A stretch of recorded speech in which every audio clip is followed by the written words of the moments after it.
All right, Shalom. It's your brother Quashab. Coming back at you another lesson.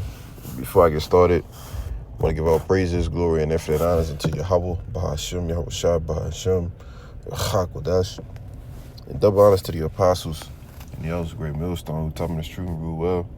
And peace, blessings, and salutations be unto the hopefully elect, as well as those that believe in the gospel and may you endure to the end, Lord willing. All right, and particular title of today's lesson, right? It's pretty much a quick hit, is Satan is not going to stop. All right, his job, all right, his constant job, all right, especially if you're a man of the Lord, all right, is to sift you. Okay, is to sift you. All right, now we're gonna get a few precepts, and Lord willing, to be edifying. All right, so this is the word sift. All right, in the book of Luke, chapter 22, verse 31. Strong's G 4617, Syndiazo. All right, Syndiazo. But all right, jump down to the I definition of it. All right, it says what? By inward agitation to try one's fate to the verge of overthrow. You see? And this is Satan's main job, all right, to the elect, as let's get it in Job.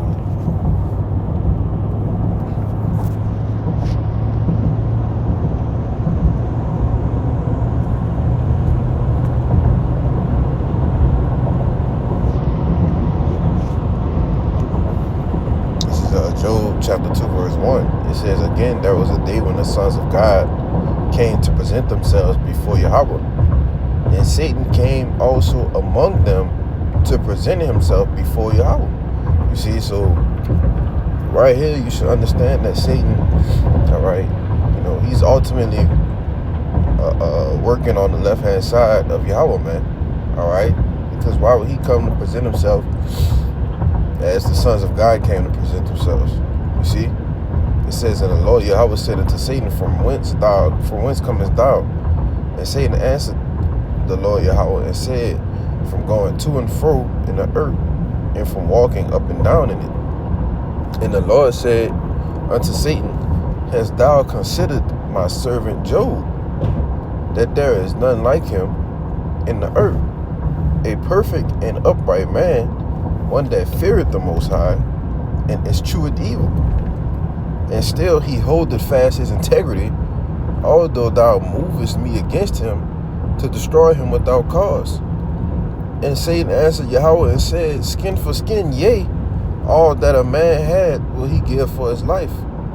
But put forth thine hand now and touch his bone and his flesh, and he will curse thee to thy face. And the Lord said unto Satan, behold, he is in thy hand, but save his life. All right, so do anything to him, but don't kill him.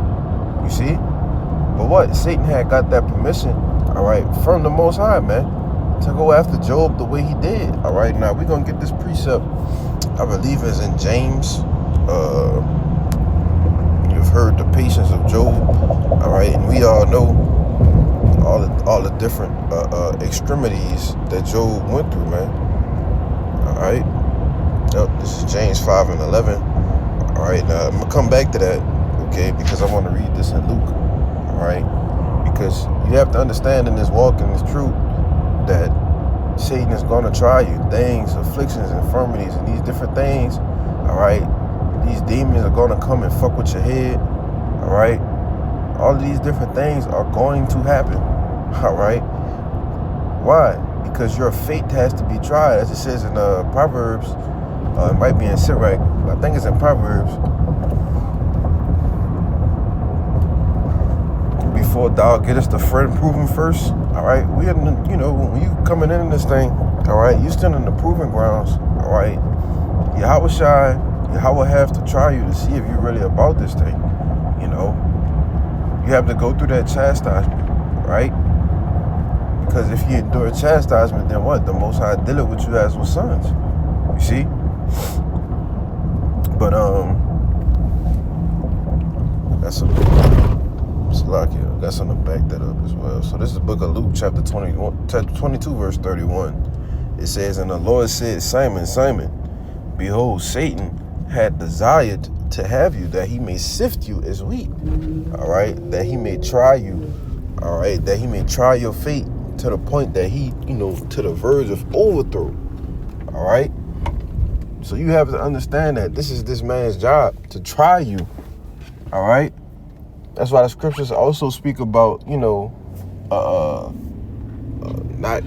cursing Satan, I believe, or something like that, something of that sort. Why? Because he's working on we rebuke him, but he's ultimately working for the Heavenly Father. All right, trying your faith. You see, but it says, verse 32. But I have prayed for thee. Excuse me. But I have prayed for thee, that thy faith fail not, and when thou art converted, strengthen thy brethren. All right. Now I'm gonna read this in the NLT, verse 31 and 32. It says, Simon, Simon, Satan has asked to sift you. All right. You see that word, asked. All right. Satan has asked to sift you. All right. Now, why would Satan need permission? If he doesn't work for the Heavenly Father, right? But that's the point, that he's always asking to sift you, all right? And he's not going to stop asking, And as we come into these trying times, all right, as Jacob's trouble, gets worse, all right, when there's, death and bloodshed on the streets, famine, all right, pestilences, he's still going to be sifting, all right? But verse 32, it explains that Yahushua is ultimately prayed for us, man. All right. Now, as this account was for Peter, all right, who we believe through the reincarnation is King David, and what? The Lord is building up what? The tabernacle of David, okay? So he's what? Desiring that, I read it in 32. It says, but I have pleaded in prayer for you, you see? Because when you pray, you begging, man, all right? So Yahushua is actually pleading in prayer for us, man. It says, Simon, that your faith fail not. You see? So let me read it in NLT. It says, Simon, that your faith should not fail. So when you have repented and turned to me again, strengthen your brothers, right? And when, we use these different situations and things that, we may go through, all right, you might reflect on it. Brother might go through the same thing you're going through,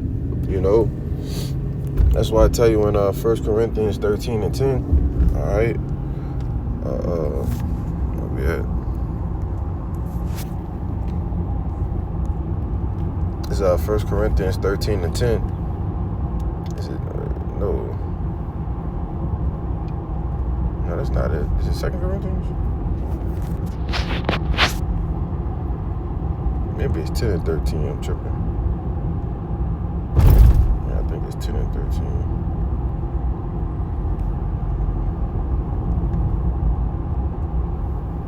Yep.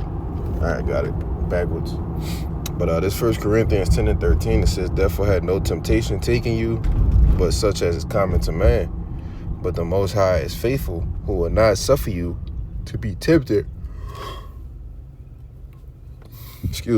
To be tempted above that ye are able, but with the temptation also make a way to escape, that ye may be able to bear it, right?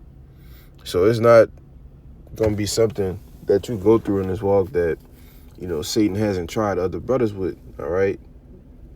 It ain't going to be something extreme that, only I went through that, But it says, the point it says, the Most High is faithful, who will not suffer you to be tempted above that you're able, you see? But will with the temptation also make a way to escape, that ye may be able to bear it, all right? So it's always a exit strategy, all right, when we're dealing with the Most High, Even when Satan tempts us, even when Satan tries us, constantly on a back-to-back basis, he might be attacking your family, You know, he might be attacking your the co-workers, putting demons on them. You know, people around you that you encounter, he putting demons on people on the road. You know, but there's always a way to escape. All right, there's always a way to bear these afflictions, these infirmities, and these things that we're going to go through in this walk. All right, as we broad on a path. All right, to the kingdom. You know, but that's pretty much it. I had one more I wanted to get in 1 Peter. We'll end it out in that James. It's 1 Peter chapter 5 in verse 8. It says, "Be sober, be vigilant, because your adversary the devil, as a roaring lion, walketh about, seeking whom he may devour." All right? And who's the adversary? All right, who's the spiritual counterpart to the physical demon Satan? You know, kind of get my words tied up, but you understand what I'm saying. All right, who's the spiritual? Who's the physical counterpart to the spiritual demon Satan? All right, Esau Edom. You see, and just as Satan does. You know, just as the spiritual demon, so like just as the spiritual demon Satan does, all right, the physical counterpart Esau Edom is the same way. All right, always looking for a way to devour. All right, you so-called Negroes, Latinos, and Native Americans. All right, that's why when Job, when the Lord asked Satan where he was going or where he coming from, he said he was walking to and fro, man. You know, that's why I say as a roaring lion walking about, seeking whom he may devour. So Satan is always desiring to have, all right, you see. But if it wasn't for the strength, all right, the prayers and the power of Yahushua, he would, all right. That's why you gotta constantly remind yourself, you know, that we gotta endure these things, you know, and this is all just a part of the walk, right? That's why we're gonna end it off in James chapter 5, verse 10. It says, "Take my brethren and prophets who have spoken in the name of the Lord for an example of suffering, affliction, and of patience. Behold, we count them happy which endure. Ye have heard the patience of Job, and have seen the end of the Lord, that the Lord is very pitiful and of tender mercy." All right. So yeah, man, you heard the patience of Job. You know, he lost everything.